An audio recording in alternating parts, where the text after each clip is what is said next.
Well, today on the show, we are talking superannuation, and it's a bit of a campfire chat. We are recording live from the Financial Advice Association of Australia's annual Congress. We're in Perth. We're recording this on Wednesday, the 19th of November. It will go up on Tuesday, the 25th of November on the show. And we've got myself and three guests joining us. It's a bit of a campfire chat, if you will. John, introduce yourself. People may not have heard of you since you were on the show last year in Brisbane. Yeah, thanks for having me again. So my name's John Casher. I'm the founder and strategic wealth advisor at Thriving Wealth, a team that helps young Australians achieve their dreams, essentially. So thanks for having me again. Last year was a bit interesting, quite exciting, nervous, being advisor of the year. This time a little bit more relaxed, probably too relaxed, mate, because I'm an advisor of the year for about another 3 hours until I hand the crown over. But love it. So who else have we got? Hello, everyone. My name is Jade. I'm a financial advisor, and thank you, Glenn, for the first time on your show. I work with Deline at Mazzy Wealth, and I'll let you talk a bit more about Mazzy Wealth. But I've been an advisor, I think I was saying before, for about 14 years. This is my first Congress, so I'm very excited and proud to be here for the very first time. Love it. Deline, welcome back to the show. Thank you. And Jade, you forgot to mention that you got your 10-year Financial Advice Association badge. My 10 years is next year. So that's pretty exciting. That's how long we'll be members for. Love it.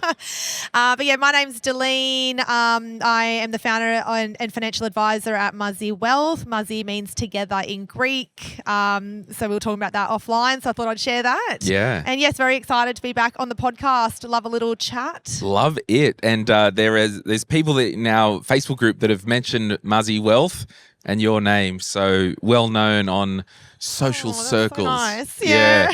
But look, we're talking about all things superannuation, and this could go anywhere. I actually put out in the Retirite group our podcast for over 55s, over 50s, or anyone who's interested in that stuff. Questions about a call out for superannuation questions, and we've actually done a few episodes that will be coming out in the coming weeks on Retirite. But today, there's a few questions here that will appeal to people pretty much of any age to do with superannuation. And I think we're going to have a bit of fun while we are here. If you do hear background noise, sometimes the microphones actually don't pick it up. We are in the open area at the Perth Convention Centre. But let's talk about superannuation. My name is Glen James, and you are listening to Money, Money, Money. Before we get into it, this show is general advice only, and I've got a license to provide that advice. Full details can be found in the show notes. I'm a former financial advisor. Now I do the Money, Money, Money podcast. If you're a regular here, we call it M3, and we do a podcast called Retire Right. I've got a book, The Quick Start Guide to Investing, is available wherever good books are sold. There's a link in the show notes if you want to turn up your investing to 11, or if you're just getting started. Let's get into it. Thank you so much for being here today. Rightio. Super. Where do we want to start? I don't know, but I love super. Do I ya? love talking about it. Yeah. Well, it's the topic of conversation in the dining room table. Sit down the kids, talk about superannuation. My husband thinks I'm a massive nerd. He's always like, super jokes, because I'm always like talking about it's stuff. on balance misunderstood, isn't it? Oh. So I was talking to a guy the other day. He was doing some work at the new studio, and they find out that I do money stuff, and then it's like they go at you. And he's like, I kind of shut him down because I just didn't want to have the chat. He's like, I don't like super. It's a scam. And I just said, super's only a tax structure. Next. That shut him up. And that's what we need to understand. This is a structure. It's a trust, not in our own name, that has money that's invested for your future, and you have choice where you want to invest that money. Jade's chomping to jump in. I wanted something to add to that. I think also it's good to point out we're the first generation that's had super our entire working careers. So we haven't seen the true power of superannuation in retirement. So I think once our generation starts retiring, that's when the big differences in their financial situation will start to be shown those who have paid attention and not to their super. It's so interesting. Like I'm the same. I have those conversations, and it's like superannuation, such a scam. But as well too, I've also been having a lot of conversations with people around using their superannuation as a bucket of money. If that be setting up a self-managed super fund to buy crypto or buy property or buy things, it's always like, I actually think it's more talked about now than it's ever been talked before. And it is your money. Sure, it's on a trust, not in your name, but you are listed as the beneficiary. We can go there with nominations and whatnot, but on balance, it's set up for the benefit of your retirement. Pretty simple. You mentioned self-managed super fund. Mitch, who's a regular pest in the group, actually said, when is the right time or dollar value for partners to create a self-managed super fund? Two people, one has 600K, the other has 350, paying fees in both accounts, and could consolidate into a single fee within the self-managed super fund, and maybe keep one or both open depending on the insurances provided. Just on the insurances provided, if you're setting up a self-managed super fund and you've got a super trustee policy, you can redirect the rollover each year to that policy, or you can actually rewrite the policy with your advisor and have the super fund own it. It's only if you've got default cover in your fund that you might need to keep some money. Do you guys have any rules of thumb in your business? If someone knocks or bashes on the door, I want a self-managed super fund. I've seen some ad on Facebook. They said I can buy a property. Give me a self-managed super fund, or super's a scam. I want to control it myself. What's a bit of a house view, vibe view for each of your businesses? I called Deline and I vent to her for about 15 minutes about no jokes, but no jokes. You're not far off. Yeah, not far off. No, go, dude. What's Yeah, look, I think the rule, like the house rule, is that you've got to have closer to $1 million. So those clients. Your house rule? Yeah. So I think the ATO says like $500,000, or it might even be $250 if But there's going to be. that's a guidance, not a rule. Yeah, absolutely. I think they say that that's when you can like start considering it to be of benefit. But I actually find the break-even point needs to be a lot higher. So I think it needs to be closer to $1 million. But the reality is, what's the strategy and structure first? It's fees is one thing, but a lot of people will actually have cheaper fees staying with an industry or a retail fund rather than setting up an SMSF, even though it's percentage based versus the flat fees. And of also, the SMSF. And a lot of super funds have also got admin fee caps. So they're very conscious of this. Like, you got to think about it. They know that self-managed super funds have been a massive rise in Australia, and they're running a business. So they're going to remain competitive, and they're pricing these accounts to be competitive, especially at the higher fund balances where they know that this money is going to be leaked out. So I think I'm similar to you guys at Mazzy. Like a Thriving Wealth, like anything that's probably less than $1 million, you really need to justify the reasons why. And there sometimes is reasons why. It might be, for example, like a company wants to buy a factory. They want to kind of utilize that. They might. I have a really good story about a client in their 50s. They had a property in there. Property was doing really well. There was no reason to get into it. But what we really worked is on the strategy to prepare them for retirement, to have liquidity, have other funds, have true diversification. And if done well, a self-managed super fund can be very, very, very beneficial. Unfortunately, it is, Glenn, those people that are coming in saying, hey, listen, I want to buy 100% of crypto. We have so many people that are coming in. They might hold crypto, gold, silver, cash. That's all they've got. Why do you want it? Well, I don't trust anyone else. But really, when you can't start to unpack self-managed super funds, you unpack the responsibilities of a self-managed super fund trustee, and we start to educate people around them and show them the alternative ways to get to the destination that they want to get to. In more cases than not, once we've educated, they're like, okay, I don't want all the responsibility. I don't want all the work. So we like them. Do we recommend them often? Probably not. Our average age is about 40 years old for a client. So for 40-year-olds, we find that there's a lot of different ways to do it, unless they're ultra high net worth, business owners, or we have complex structures that we need to work on in families as well. Yeah, I was going to say, I worked for a firm that specialised in SMSF. So probably like 95% of my clients did have SMSF. So I was there for 5 years. And so I love self-managed super funds, but they were high net worth clients. So they did need a bit more like complexity or like their strategies were a bit more complex. But I would say for the average people I'm working with today, we're shutting down more than we set up. Yeah. And Jade's got a really good story, actually. We've got a client that's come to us recently with an SMSF. Story so time.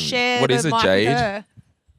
I think like a lot of people that set out with a SMSF, it is for that control and they want to, select the investments that they're in. So a recent client sort of came to us and they had about 1.5 in their super and about 1.2 of that was sitting in cash and had been for a number of years. So the opportunity cost of that was quite great. And their, I guess, main rationale behind that was, well, I don't want to pay managed fund or ETF fees. They picked 3 direct shares and none of it did too great. So there is obviously that, if you're doing it on your own, are you getting advice or do you feel confident in those investment choices? So let me get this straight. They set up their self-managed super fund with 1.5 mil. They got 1.2 million in cash and a couple of direct stocks. Is that what we're talking? Yeah. And what they was just didn't want to move from that position? Like they trusted maybe those 2 or 3 companies and the bank they were with? Isn't the opportunity, were they aware of the opportunity cost or did you have to educate them on that? Definitely. They came to me and said, we feel we may be being too conservative. And he gave me a list of ETFs that he would consider. 50 and 55 is his spouse. Yeah, okay. And so they were aware at this point, but I don't know whether it was hindsight awareness that, whether they've had a conversation. Or whether they probably lost 200 grand over the last 5 years. Yeah, so it's it was interesting, but it was good. We've come a long way from our initial conversation. He was very much, I really want to keep cash, and they're actually very high income earners, so they were saving a significant amount of money in a cash account every month because they want to retire in 5 years, and they were going to draw down on that cash. And when I ran the modelling and I showed them, look, if we only invest half of this money of your whole portfolio, because we're talking a lot of money here, you'll have like $3 million at the age 80 versus running out of money. So it was very eye-opening, I think, for them just to consider some basic maths. Yeah. I just loosely crunched some numbers, and I don't love the fee tagging, dog tail wagging the investment dog or whatever that is with fees. But sure, if you did have 950K in a fund, that was 1% a year, right? It's 9,500 a year in fees. If you did a super fund that we'll say, because you still have to pay an investment fee, even if there was an investment fee of 0.35, might be more, might be less, because you probably would want some type of wrap account or a brokerage account or something like that. Well, the reality is it's hard to buy international equities directly, so you'd probably want to have some managed some type of platform or something. ETFs, yep. And then if you did maybe $2,500 a year in audit and accounting fees, that's $5,800 a year. Sure, you might be ahead $3,500 a year. I'd say 1% is pretty high to be using in the first comparison, though. Like, I don't think many of my clients would be paying 1% in their fees. Most of them have like a admin fee cap of like $2,500 these days. Yeah, okay. And then they'll have like should I use 0.8? And then, I was going to say, and then they've got investment fee of let's say on average, if you use a normal balanced account, say 0.7. Okay. So 0.7 on the actual investment, and then a $2,500 flat cap. Yeah, okay. Okay. Yeah, so even if I just did 0.75. Yeah, like there's still, based on my scenario of around $2,500 a year in accounting fees and having a 0.3% fee on the investing, it's only $1,300 a head. Now, you'd be like, we'll stake do it for $600 a year. E-super. Yeah, that's $1,000. cute, but I'm probably just going to my accountant and I don't know. I'm just skeptical of these companies that are coming in just full on promoting self-managed super fund management. Yeah. Because it's an easy pot of money to get from people.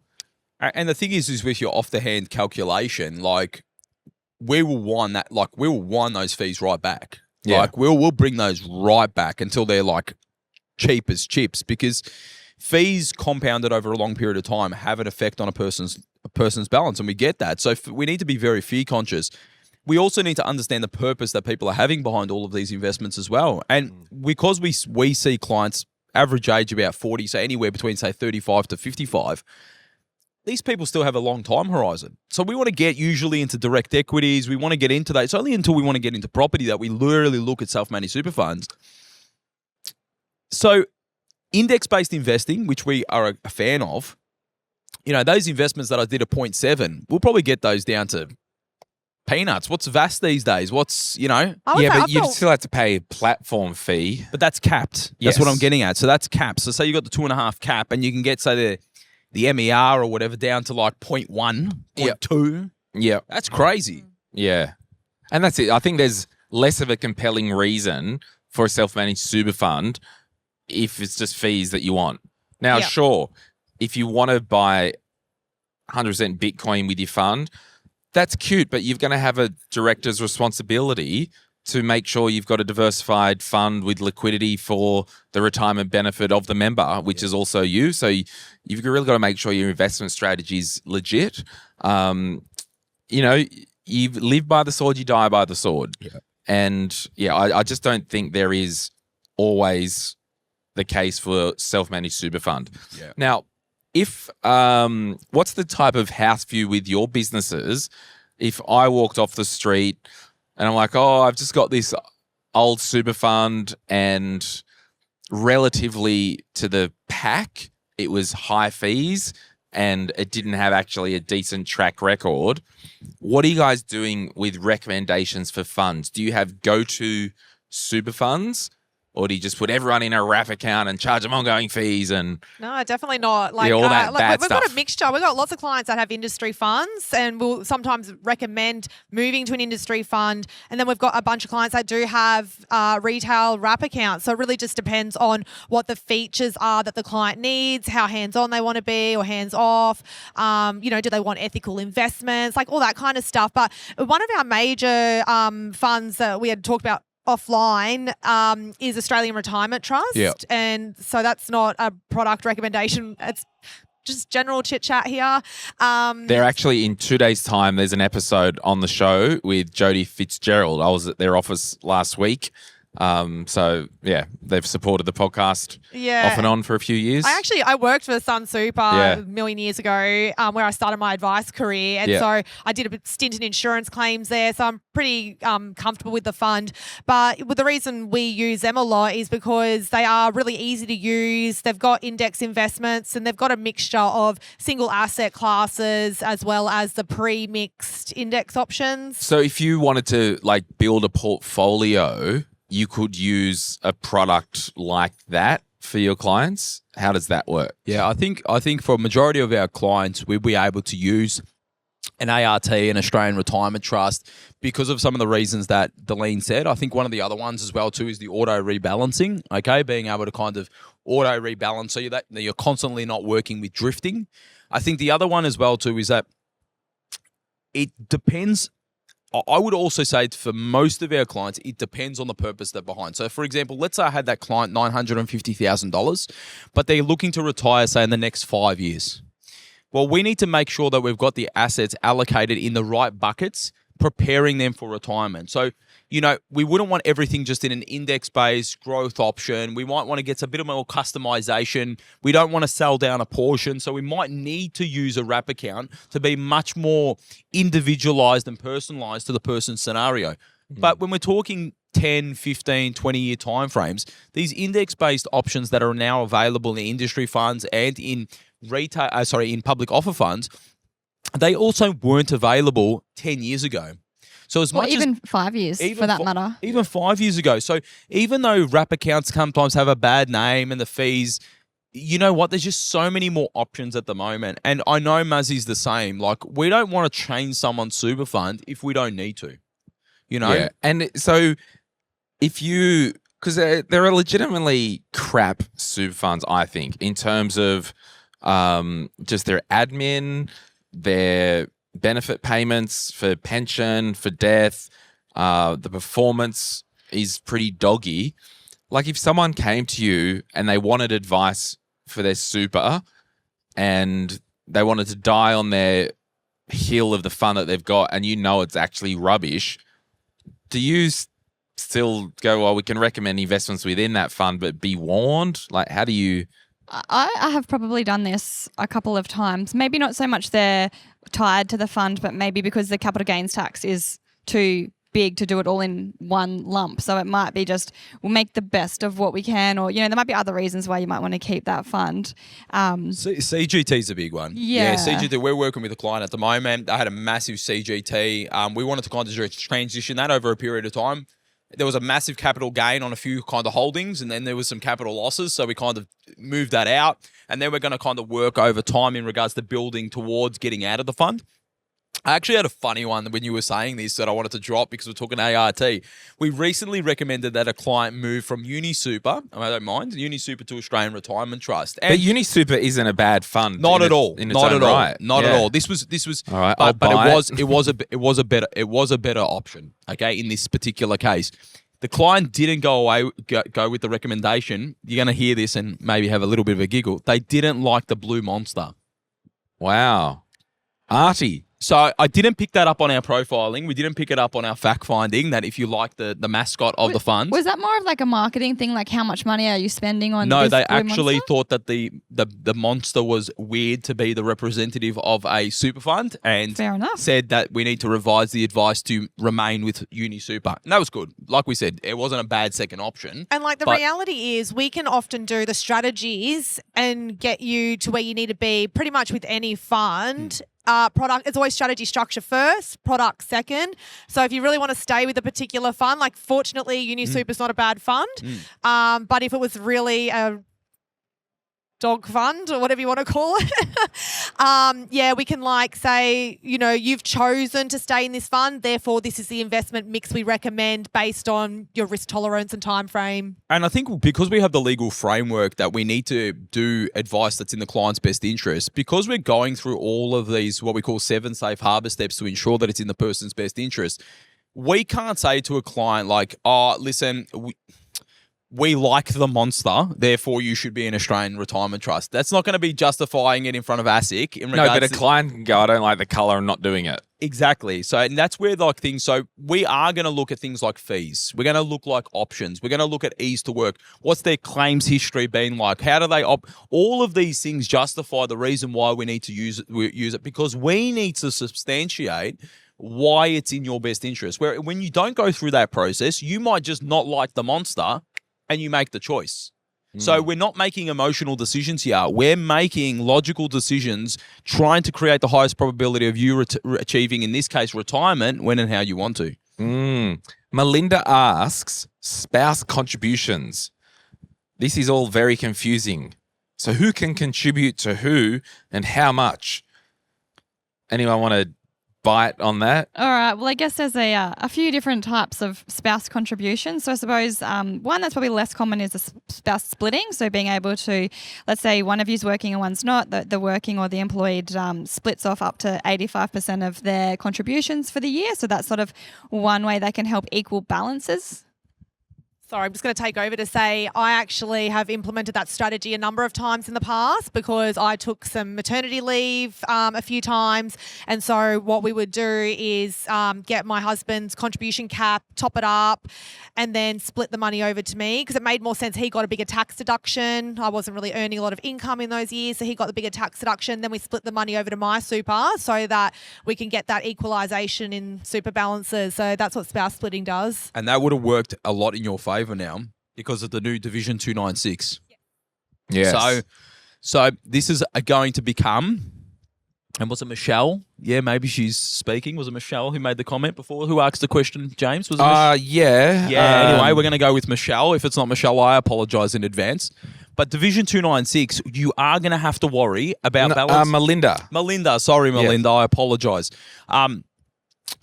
When you think about like later on now, we are taking spouse contributions much more in our considerations for clients, especially with the Division 296. If you're looking at balances above 3 million, you're going to be taxed more. Yeah, luckily it's not on unrealised, which we're going to say it's at least on realised. So we're starting to do a lot more because we're seeing balances of maybe stereotypically it is the main provider. He's earning 350 and the wife's at home taking care of the kids of 100.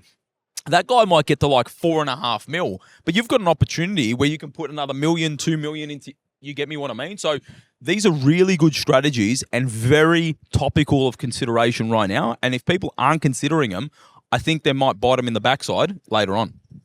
Yeah, absolutely. And I think there's strategies we've always done as well, but from a different perspective, which was more of a Centrelink focus, like getting to retirement and then keeping that one person that's not eligible or not of age, pension age, in accumulation to help boost their retirement. Definitely. With 20s, 30s, 40 years old, if you do it right, you're probably never going to need Social Security. But that's where like the people who didn't consider it and now should be considering it. Yeah, so that's the spousal split. So talked about is it still $3,000 and the $540 or something? I'm a bit out of touch. Yeah, so spouse contribution, because people get spouse splitting and spouse contributions mixed up. So the spouse contribution is where you can put $3,000 into your spouse's super. It doesn't actually matter what bank account it comes from. It doesn't have to be your spouse's spouse's bank account. It could be a joint bank account. It doesn't matter. Just use the right BPay codes. Call your super fund, get the right BPay code. But essentially, you can put up to $3,000 into your spouse's super if they're earning less than $37,000. This is what the current rules are. If your spouse is earning less than $37,000, you can get up to $540 as a tax offset in your tax return. So it's about an 18% benefit. If the spouse is earning above $37,000 but below $40,000, you can get a partial benefit of that spouse contribution. Yeah, so I think the spouse splitting and the spouse contributions, they're a secret that's well kept that needs to be told about, because you can basically, with the super splitting, transfer 85% of the yearly contribution to the spouse. And we work with high income earners majority, and this is definitely something that's a key strategy that we're looking at, the super splitting, especially with the Division 296. Okay, one for Deline. Linda asks, can you clarify and expand on what realised versus unrealised means? Does it mean that my daily balance that shows up on my superannuation app is the unrealised amount, or is it only when you withdraw the amount that it becomes realised? Short answer is yes, depending on what fund she's looking at. But yeah, if you're not making any transactions yourself and you're looking at the balance on a daily basis, that's usually an unrealised balance. It's only when you sell something that you're realising, you're locking in that gain. Well, I read this as there's two things here. There's the concept of what realised and unrealised is, and then there's the actual how unitised funds work. Is that how you're reading it? I'm reading it as in like you're seeing on your account this unrealised gain number and you're seeing this realised number. Realised, because there is some platforms that will show you the difference between realised and unrealised. Realised is, hey, we've sold down some investments in an SMA or we've sold down some investments within a managed fund. This is your realised gains that you've made for the year. Yeah. This is your unrealised gains that you've made for the year. Therefore, your total gain is X. Yeah, but if Linda's looking at the pedestrian, run-of-the-mill, garden variety, unitised fund, be it ART, Aware, Host Plus, Hester, whatever the fund is, that unit price that she sees in her account is literally the realised amount, because there is a provision in the unit price. And this is why everyone losing their crap with super with the 296 division of unrealised gains. Friends, there's a provision for unrealised gains in everyone's unit price as it is in super. Mm-hmm. But when you talk about it as a headline thing, it's like savage. But that's just how the way the unit prices work. So that's what I was trying to say. It depends like what fund are we talking about. Yeah. Well, I honestly think any unitised fund, the balance that you see will be realised because there is a provision for unrealised gains. But if you have the wrap account, that will literally have the unrealised gains in there. And then this is when you go to product selection. If you have to do drawdowns with a unitised fund, you don't get to choose first in, first out and tax strategy. Whereas a wrap account, you can say we want to optimise the tax of this parcel of shares. So we will sell the last in or first out, whatever it is. It's been a long day. It's been a long life. And talking about wrap accounts, just because you are like, even though we were talking about, index-based industry funds, blah, blah, wrap accounts do play a big game in tax efficiency if done well. You know, when you're talking about, like, we've got clients with millions and millions of dollars in wrap accounts, and the ability for us to customize their tax efficiency, it's a very, very powerful thing. And yes, we might need to pay a little bit more for the privilege to do so. But when you outweigh it against the tax benefits that you come, but once again, goes back to the person's purpose, the strategy that sits behind it. And that's why we'd rather have different options in our arsenal. Yeah. But when she withdraws an amount from a unitized fund, does it then become realized? No, because technically it's already realized in the unit price. Correct. No whispering here. Yeah, I was just saying, should we talk about pension bonuses, or like they've all got different retirement bonuses? They've got Yeah, different go on. terminologies. Dare ya. So like, Go on, dude. let's Go open on. this can of worms. You know, people are often worried about the tax from moving from accumulation into pension phase, but a lot of these industry funds have some sort of retirement bonus or pension bonus, so that if you stay with the fund, move into pension phase, then you actually get like a refund of tax that's been withheld behind the scenes. So some funds might give you like up to 10 grand, for example, as a bit of like tax back for moving into pension phase.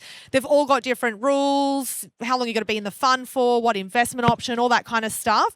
But that's something that's available for those unitized funds.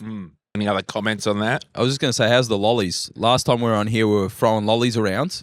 Have you practiced? No, don't ever eat when you're doing a podcast. That's why I'm not talking, because I'm chewing. That's why I keep declining I'll the finish lollies. this lolly. We'll take a break. We'll come back and talk more right after this. If you're after personal financial advice, don't get it from a podcast. But if you want guidance tailored to your situation, head to moneypodcast.com.au and click Get Help. We'll connect you with one of our trusted professionals, financial advisors and mortgage brokers, who work with people right across Australia. No matter where you are, they can help. Now, before we get back to the show, a quick reminder to protect your financial life. That means having income protection sorted. It means having death cover if there's any debt or dependents relying on you. It means getting your personal insurance in order. Most people insure their car, they insure their house, but what about themselves?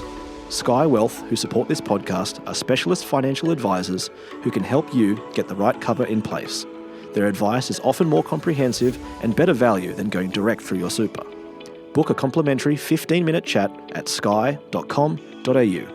That's skye.com.au, and they'll point you in the right direction. Rightio, we are back, baby, and we're badder than ever. Hey, if you are watching us on YouTube, like, subscribe, you know the drill. I'm a YouTuber now, guys. It feels weird because I'm trying to talk to you and everyone else here, but then I'm seeing the camera don't there worry and about I'm the like, cameras. I don't know where to They're look. probably not even recording. Look, to be fair, everyone, the first time in 8 years since doing this podcast, it happened. We got 15 minutes into the start of the episode. Only 15. I looked down. Okay, it might have been half hour. it might have been 20 minutes. I looked down because I've got a little timer here. It says this has been recording for 32 minutes. I looked down and it said 0 and nothing was moving. And I'm like, oh my gosh, for the first time ever in my podcasting career, I didn't press record. First time for everything. There is. And this is like the first time that I've brought 2 iPhones, 2 tripods to try and do the video as well, and alone. Because when I did it overseas at FinCon in Portland, I flew my videographer up. So he was helping. So I was totally distracted. I got 3 people, 2 mics for guests. It's an absolute debacle, and I Stubbo forgot to distracting press. you halfway through, saying hello. Yeah. You know what? We feel privileged, though. I think you'll remember this podcast, mate. I will. You know? All So the- thank you. All the negative reviews that it will get. Yeah. From the guests. Hey, you're welcome. John asks, can you talk more about moving money out of accumulation and out of super altogether so you can get the balance under 500K so you can put a lump sum in that takes advantage of the 4-year catch-up rule?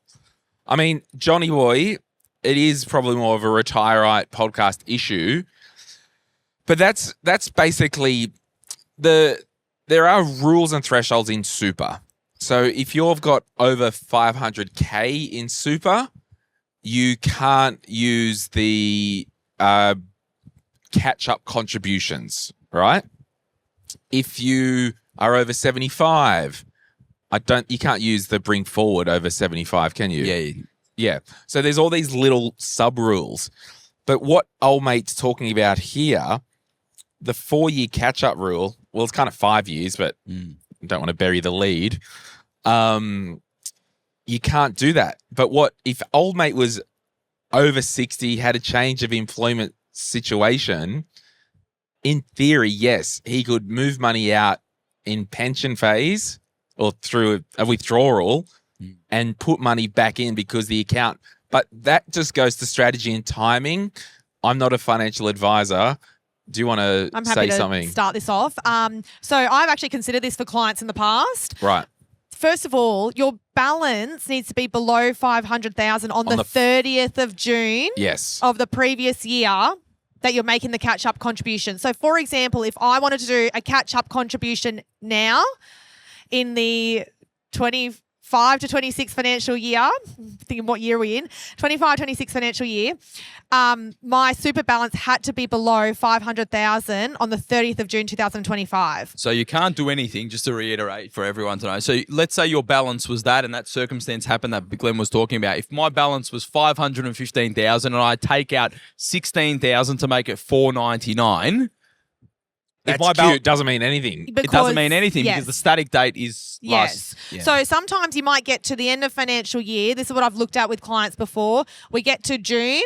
Let's pull out a lump sum of money so that on the 30th of June, our balance is below 500,000. Then we can do catch-up contributions. So that might be an option. However, then you have... It sounds like it's against the spirit of the law, Delene. Well... Wait, this is recorded. No. No, look... You're playing within the rules. The reality is, yes, you just have to know what the rules are. But the other major risk with this is timing risk. So you're pulling money out of an invested fund, putting it in your bank account. What's happening with the market there? How long is it going to take for you to put money back in? There's a lot of risk there. Also to add, like, how much are you actually able to put back in? Because you're taking out a lump sum, you've got a certain cap. Like if your cap's 100,000, but you've got to take out 80,000, you're really only a very small amount ahead of it. Anyway, like you've really only net moved forward by $20,000 by putting back in. Yeah, and then you might start to affect like the tax-free threshold. Sometimes with like these type of strategies, it's either going to work with the perfect storm or it won't. Like, you don't want to try and be cute with the strategy and end up in a worse position or... And it has the potential to go very wrong if you don't know exactly what you're doing. Yeah, 100%. Johnson, Malcolm asks, what's the benefits of salary sacrifice throughout the year versus a lump sum before the end of the financial year? So... salary sacrifice throughout the year, you will be buying units in your super funds on a more regular basis. So you'll be getting the much better of the compounding effect and also be reducing timing risk. So when you're entering the market of a lump sum as a particular date, your success of that investment will be determined on the date that you enter. When we split it up over, let's say, monthly or fortnightly with the now the super pay same day option through work, you're essentially just reducing your risk and having more compounding effect over the prior 12 months rather than waiting 12 months down the track. Do you have a view? It depends on the client. But so to add on to that, psychologically, I think for a lot of clients, it's easier for them to forego the money throughout the year on a regular basis rather than getting to the end of financial year and then saying you've got to take, I don't know, 15K from your bank account and then put it into super. Sometimes it's harder for them to do that on a psychological basis. But from a tax perspective, it makes no difference if you do it throughout the year versus as a lump sum, provided you use the right forms. And then you've got to weigh up, like obviously we do have clients that do it at the lump sum because we might want to keep money into their debt, into their mortgage for a particular reason, or we need variable income. That's probably the main one. Income. If you don't know what they're going to be. Self-employed. Yes. Yeah, because I was going to add the counterpoint because y'all over there were like all agreeing and all being like la-di-da. But like you could, for ultimate flexibility, I say, take the money home, leave it in the offset account.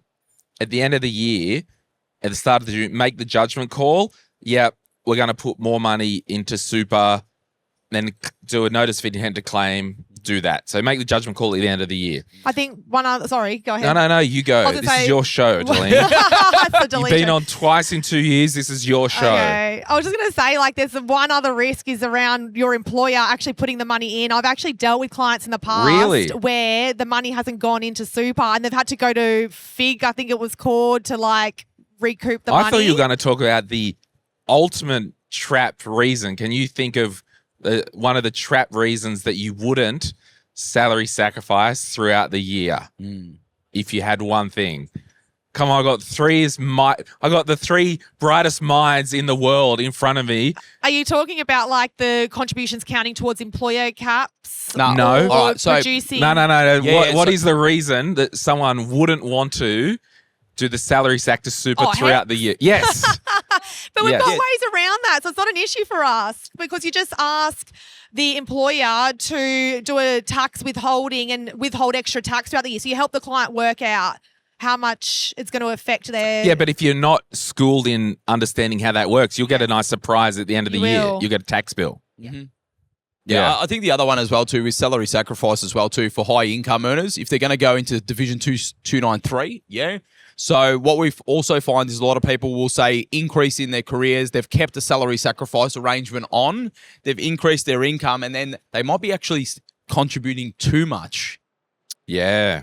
So what happens, like if someone goes over the 30K cap, the ATO will knock on your door and will they say you can either pay more tax and leave it in as a non-concessional or it has to be spat back out? What's the Option process? 1 and option 2. Right, okay. Yeah, so they've made it a bit more flexible now. It used to be more hard and fast. Yeah. Now you've got option 1 and option 2. I had a client once who was high income, high net worth.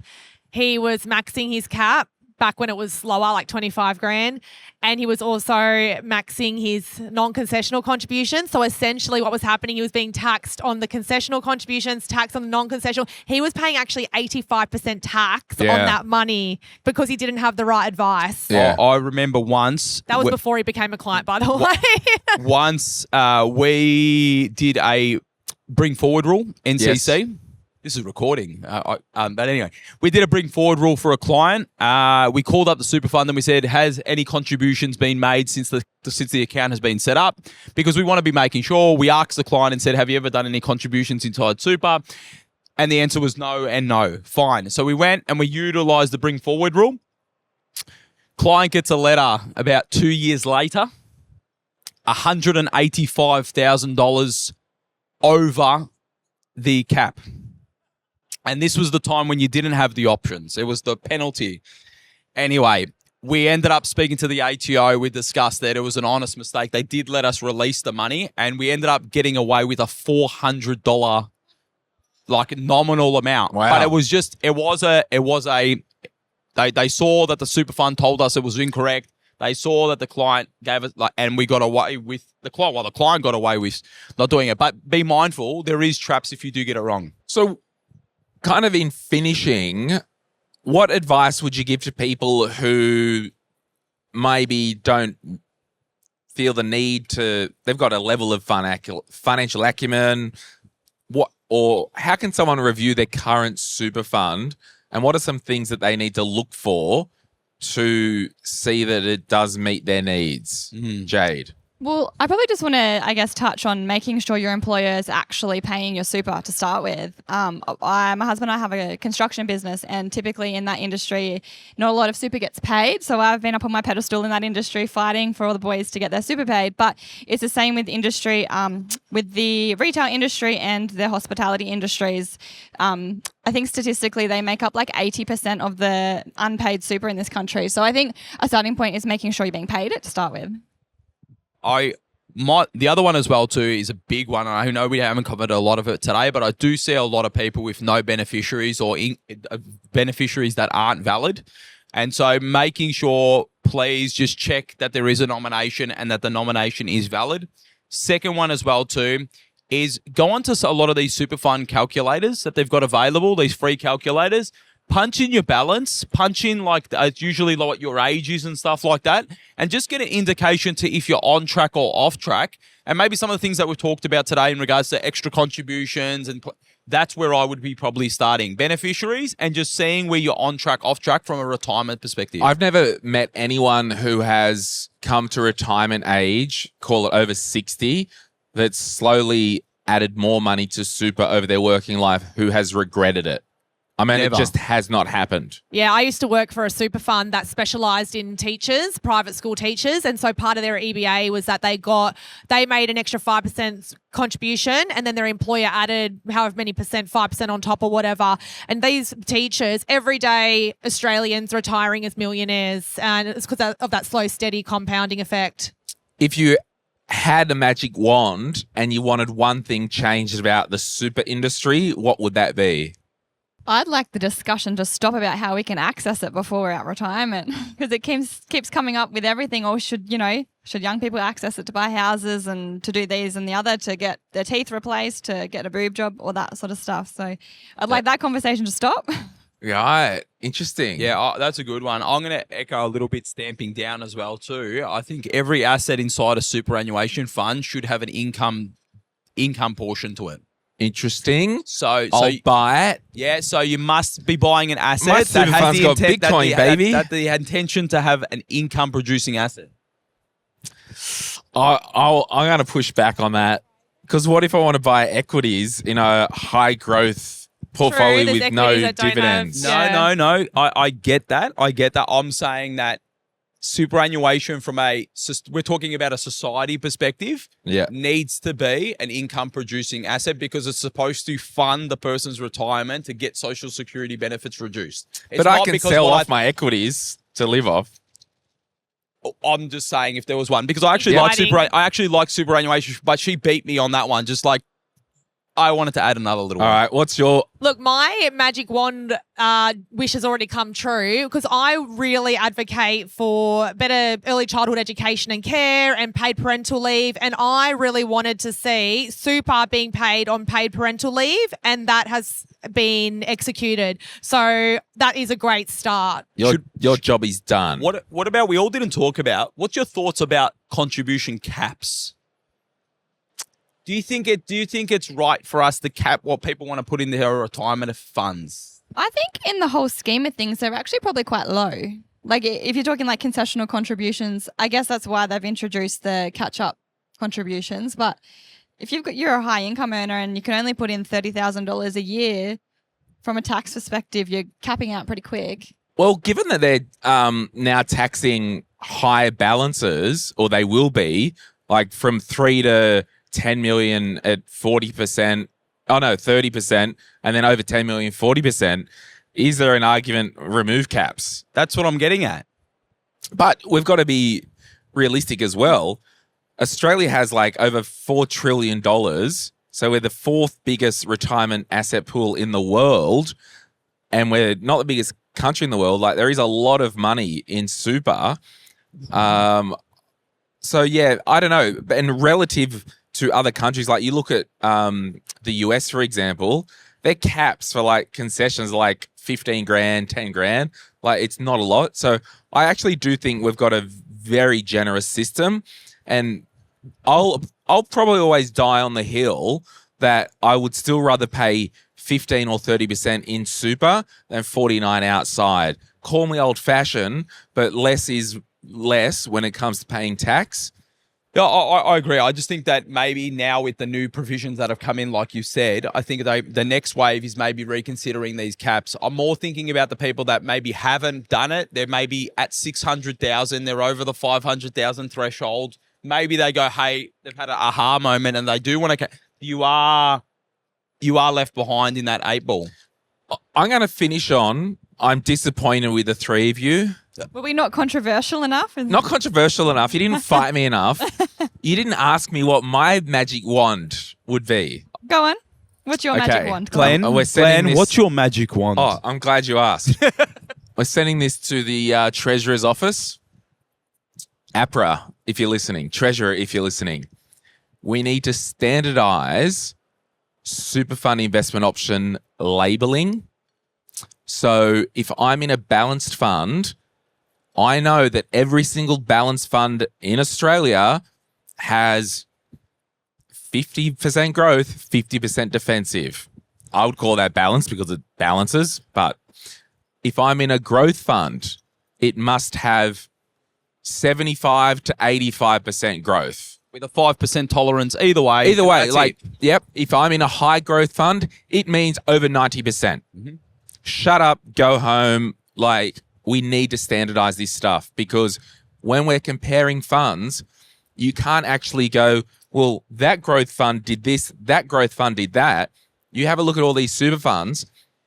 There's one that's like a high growth option. It's got a 12-year minimum hold time. Another high growth has an 8-year minimum hold time. It's like, what the hell's happening in that fund for 12-year minimum? Like, you got me revved up on this because it's such a pain in the ass to compare funds if the naming conventions isn't standardized.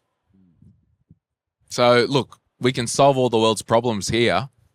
Do you want Need to? a longer podcast. How long do you want to go? Okay, talk about money. Let's talk about religion and politics. Where do you want John. to start? Look, how can people reach out to you guys if they want to have a chat and potentially get some advice? So probably the best way is to just jump onto our website, thrivingwealth.com.au, or alternatively on LinkedIn or Instagram if you want to reach out and follow me personally. So just John Casher on LinkedIn and that John Casher. There's a few scammers going around, Glenn, so we're going to make sure it's the John Casher with no anything on the end. Jade, what about yourself? You can predominantly find me on Instagram, Jade_financial advisor, but I'm also new to YouTube very recently, also Jade_financial advisor. So Love have a it. play with that and Love on our it. website, but I'll let Deline explain that one. And I'm at Muzzy Wealth, MAZI Wealth. And just our website, muzzywealth.com.au.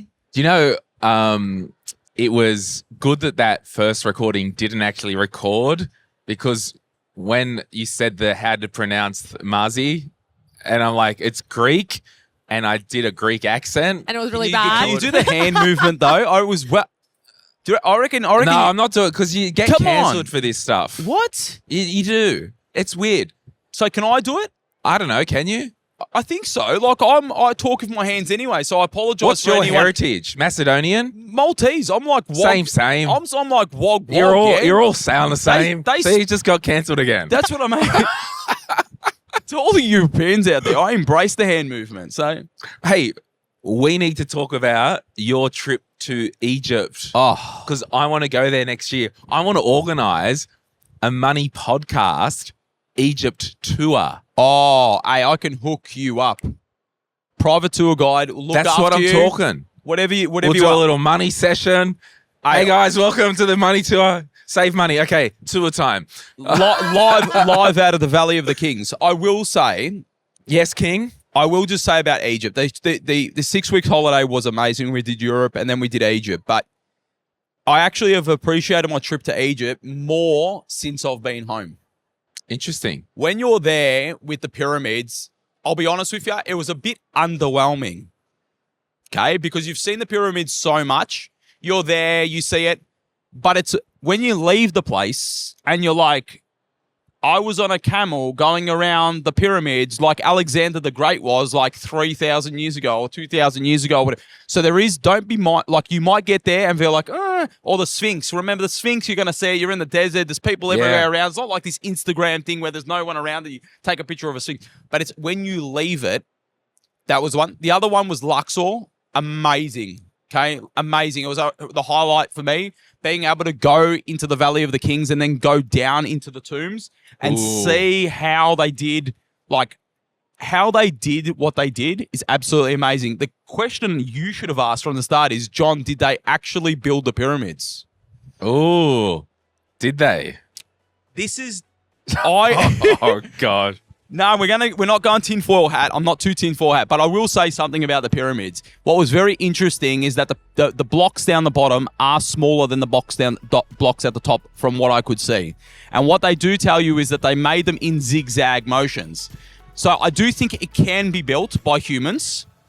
The question is, did the ancient Egyptians do it? Because to get the rocks from where they were supposed to get to, that's the unsolved mystery. But you'll have to figure it out on your Money podcast on the Giza Plateau. And if I get an invite, I might get into the whole faith and religion on that podcast too. Oh, look out. Delene, do you have anything to say? No, I'm done. After that false start and now this recording, let's All wrap right, that up. we're going. Thanks so much for joining us, friends. Cheers. Have a Thank good you. life. Bye. Any advice is general financial advice only, which does not take into account your objectives, financial situation, or needs.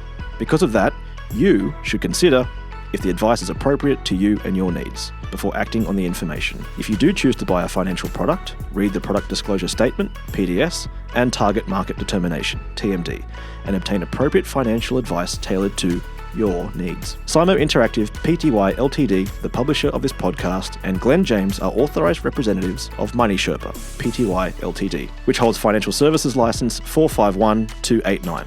Opinions or comments from any guests on the podcast are theirs and not those of the host or the publisher or their respective license holders.